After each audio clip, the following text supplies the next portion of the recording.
working with Lupo on fetch, and we've been building up his drive, like more of a connection to us. Tug is a great way to do that because he's not always good at bringing it back or dropping it. So we're using the commands break and out. Break means do what you want. Out means it's mine, like drop it immediately and it's mine. Place. Teach your dog place. Place is a great way to anchor a dog that isn't always great about bringing it back.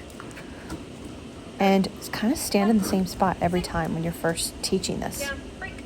Now, he targets place beautifully. And so I want to challenge him a bit. That's why I called him to me and did a sit and a down.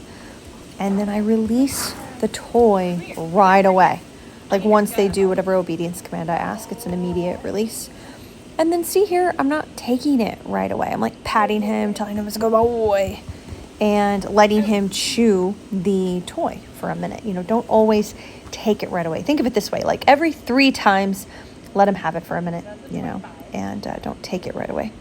And I think I might have tapped the button there. Let's relook at that. So he's going to go for my hand right there. That's a 25. So I tapped at a 25. And I could have said out again, I meant to, but I was really just looking for like the right timing.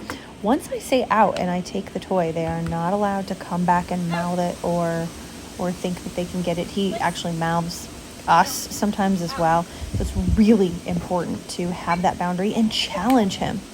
And don't hide from it. Like pick it up right in front of his face.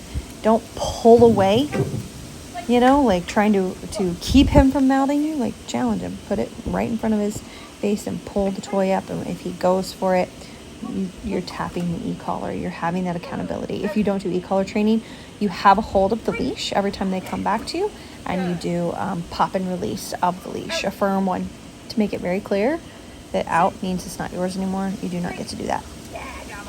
Now, notice I'm not throwing it. This is another way to keep your dog connected with you, to teach them that it is a give and take with you, not just about the toy. Sometimes with place, I have to encourage him off of place a little bit. So that's what you saw me do there.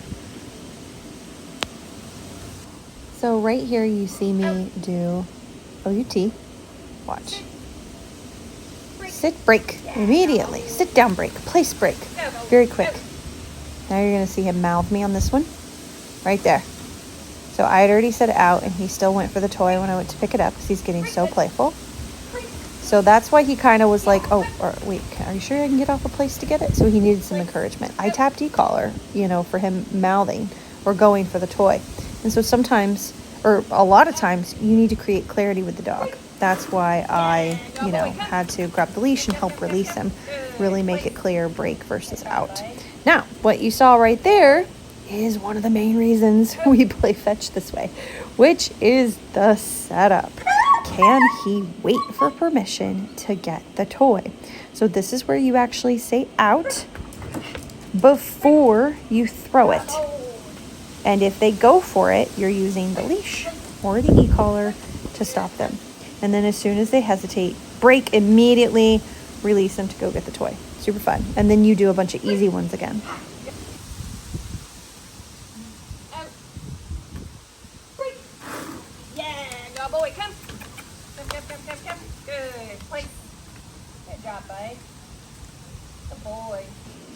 So this is where you make the challenges harder and harder, and you make their drive bigger and bigger and bigger, and then control them and challenge them and drive. And so I did do that with him, and I did have to correct him more seriously, because you do set this up for bigger corrections. And then I had to really get him into it. Like I had to really encourage him to get back into the game. And that's pretty common in the beginning. He wasn't interested at all because he didn't have enough focus. Now he's got so much more focus. Look at him go after a correction. And no, I didn't show the correction, but it was there. It happened. So I'm just having to move a lot more, talk a lot more. See? Good boy. And just make it really easy for him and really get him into it. So the reason I'm including this is because I feel like enough trainers don't talk about that step, about how you have to get them re-engaged. We just switched toys to his bouncy ball. He was very happy about that. He likes it a lot more than this other ball. And so anyway, that's just another thing I just want to make sure you guys are aware of it's a normal thing. In fact, it's a good thing. I mean, your dog should kind of become a little more self-aware and slow down a bit and be like, why did I get in trouble? And just create, some clarity through repetition. And then a lot of dogs, you might need to take a break, come back inside, try again later. It's all super common, part of the process. It's what you're looking for. And right there, I actually corrected him. You saw me reach around for the ball, and he went for the ball. So he was corrected at a lower level. He's probably at a 20, 25 again. But why do I mention that? Because even after being corrected, I mean, he's still making mistakes. So what is my point? It's okay to correct your dogs. That'd be fine.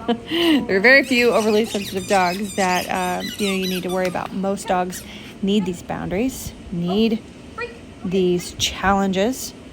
They need to learn how to be able to problem solve. It's really important. All right, so what I'm doing with the recall work is you saw me step on his leash, squat down, really encourage him to come to me, because when I start throwing it, he gets a little wily. So you saw how I encouraged him, like made the break really clear, where he just needs a little more clarity on the break.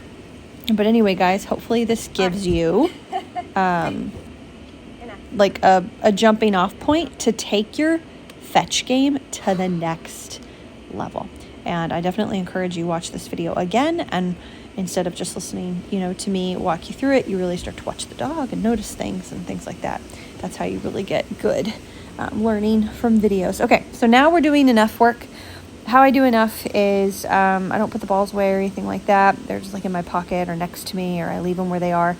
And I just tell the dog enough and kind of look at the dog facing, my hips facing the dog directly. They don't have to lay down. He's just good at that. And we just hang out. And he's allowed to stand. That's not a big deal. But he can't like go and roam the yard.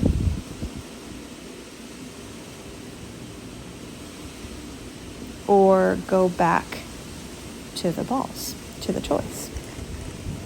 It's just about calming down. This is really a huge part that is missing in fetch with dogs that are higher drive, or even if they're not focused, just energetic and playful. You have to have this. You have to calm them down. And if they can't calm down, what you do is you do let's go work, or loose leash, let's go work. I'm going to do a little bit of that with him because he is a little more focused than I'd like him to be, even though I was sitting down and we were hanging out for a while. He was a little more focused on the toys still instead of relaxing. That also tells me that he's got some more energy, but this dog has quite a bit of energy in general, so that can be hard to satisfy, and you don't want to rely on that to always be successful. So a little let's go work can really shape that and help the dog work through their emotions with a little bit more guidance than just settling down through body language like this. And you saw how he popped up. I mean, that definitely tells me he's not in a calm enough state. So I can use e-collar to tap if I need to, if he gets distracted, and keep him with me. And then my body kind of helps regulate his energy. I'm going very slowly, just helping to calm him down, help bring his heart rate down through slower movement before we head inside. Regulating your dog's energy is very useful.